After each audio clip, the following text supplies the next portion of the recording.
Hi, I'm Rahul Chandwani, and let's get started with this chapter. So let's talk about characters. So, since most of my workflow is pretty environment focused, I don't usually create my characters from scratch. I usually tend to rely online resources or Kit Bash pieces for characters.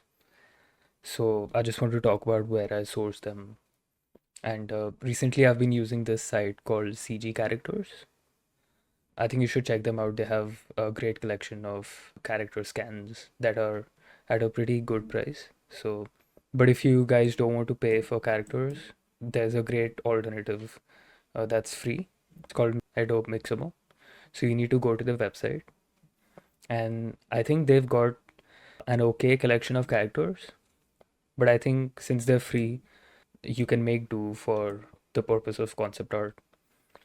Especially since I know that these characters are going to be not the main focus of my images. They'll usually just be part of my midground or foreground.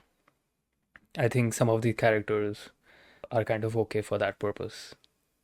So I think a lot of these characters aren't really realistic. Some of them are pretty, I think, cartoony. So usually I tend to stick with the kind of the soldiers or the military characters because I think for sci-fi pieces they work a lot better. But you can check out the character selection here if you want. And the cool thing about this Mixamo is once you've selected your character, you can go into animations and you have animations that you can download and use for yourself. So, what's cool about this is you can kind of pose your own character and you don't have to pose it manually by yourself. So, usually I just use either kind of a walking animation or kind of an ideal animation. So, this is cool because you can kind of export this into Blender, and I'll go through how we'll be doing that later on. But I think for this piece, I'm just going to go for an idle. So they have you can search for the animations you want over here, and I think for this piece, I'm just going to go for an idle one. Or you can even download multiple characters in multiple poses and kind of tell a story in your scene. But if you also have your own character that you've gotten outside of Mixamo, you can also the cool thing is you can also upload your character here and kind of apply these animations and poses to your own character. And I don't even think you need to have them rigged because I think Mixamo kind of automatically rigs them for you. And I just wanted to talk about this since it's a good free alternative for someone who just is either starting out or doesn't want to pay for characters. I used to use this a long time ago. So once you're kind of ready to use your character and take it into Blender, you can download it from here. Usually it downloads an FBX, if I'm not wrong. And yeah, now we'll talk about how I set up my characters in Blender. So yeah, let's switch to Blender. Okay, so I've gotten my character into Blender. If you want to import your character, you can do it from here and file import FBX. And once you import your character, it's going to come with an armature because it's a rigged character.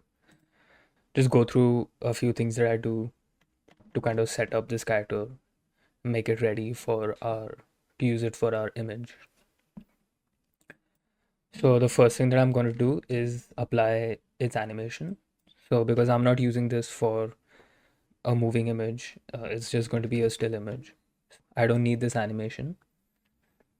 So if you go into F6, you'll go into your timeline in Blender, and here you'll see we've got this kind of idle animation.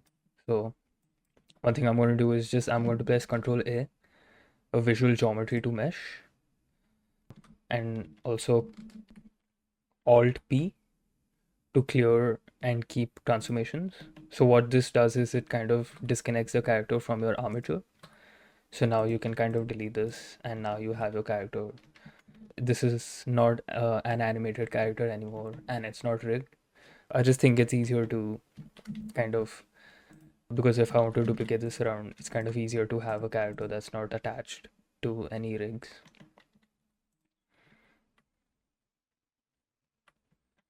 So there are a few things that I'm going to do with the textures for this character as well. I think this looks pretty good, especially for something that's going to be used as part of characters in our image. But I think there are a few changes that I usually like to make. So the first thing is, I think this material here is a bit too glossy.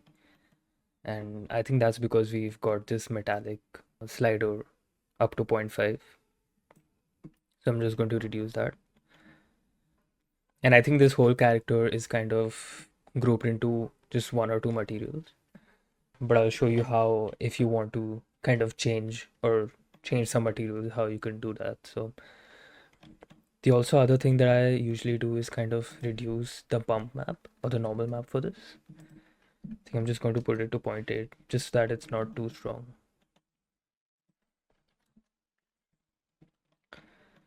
And the last thing I'm going to do with the shader is kind of reduce the roughness.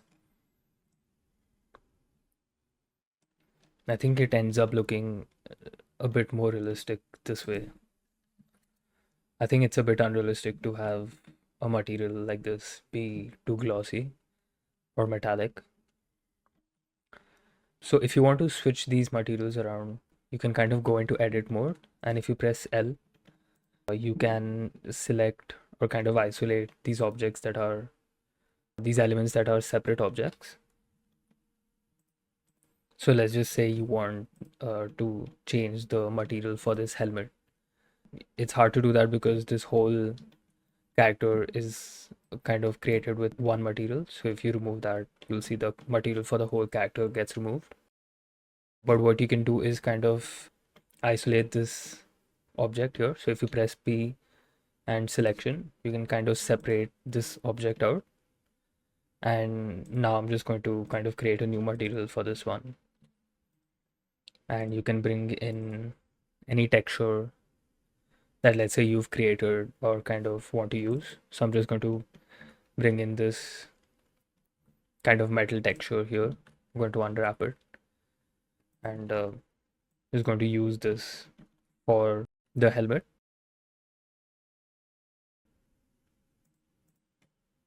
This is probably too much detail for a character that's not a huge part of our image.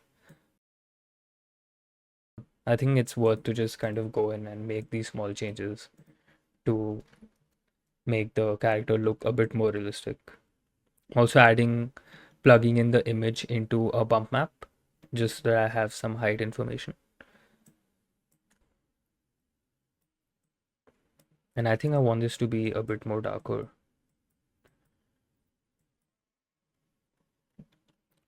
I'm also not sure if I want these kind of sci-fi elements here. So if you don't want something, you can just kind of go in Control L and remove them completely. You can delete those faces. I also think I don't want these pipes. I'm just going to remove them completely.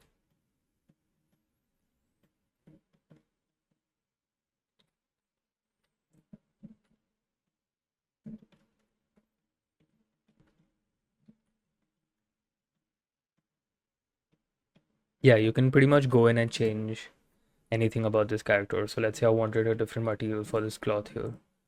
I could go in, create a new material, and kind of bring in something of my own. Let's say if you wanted something like this.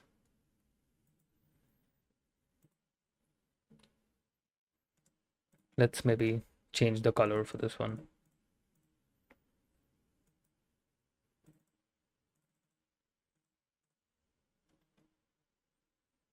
Or maybe you could just use something that's a bit more simple.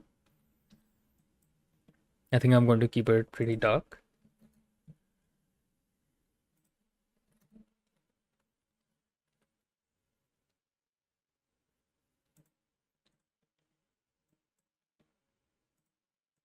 Usually when I'm using photo textures, I tend to start by reducing my specular and roughness, and then I'll kind of add them back in if I think I need them but usually I think it just looks more realistic when it's not too glossy, especially for materials like cloth.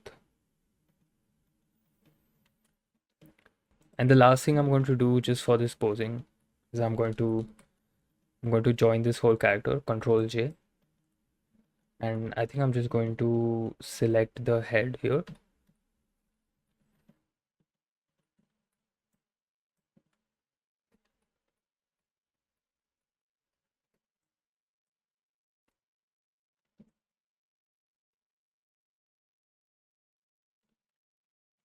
And because I know I'm going to see this character from this angle here, or probably something like this, I just think it's cooler to have him kind of look to one side instead of this straight ahead pose.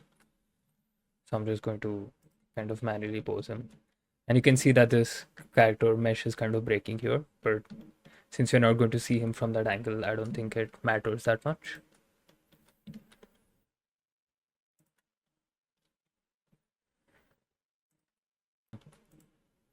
So just a few basic setups, basic changes that I usually make to these characters, just to kind of make them a bit more realistic, a bit more personalized. I also think I might want to make this cloth here a bit more darker because I don't want the character to catch a bit too much attention. So I want them to be kind of all similar in values. So I'm just going to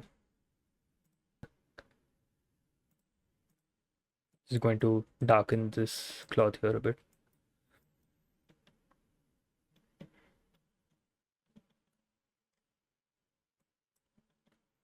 I might even kind of remove these elements here.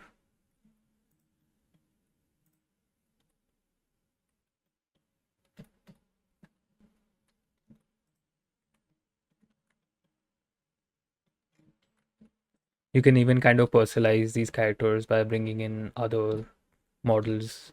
You can bring in kind of guns, or you could kind of create your own clothing on top of this as well.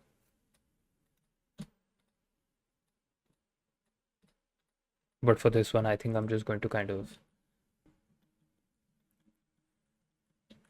just leave it at this.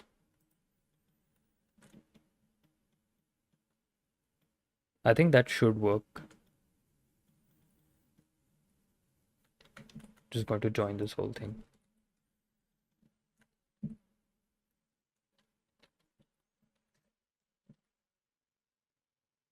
So yeah, I might change the pose a bit later on. But yeah, hopefully you guys found this helpful. Adding a character to your image usually kind of enhances the story. So, but because this class isn't really focused on characters, I just thought it would be cool to kind of let you know a good free kind of alternative for characters. That's it for this chapter. I'll see you in the next one.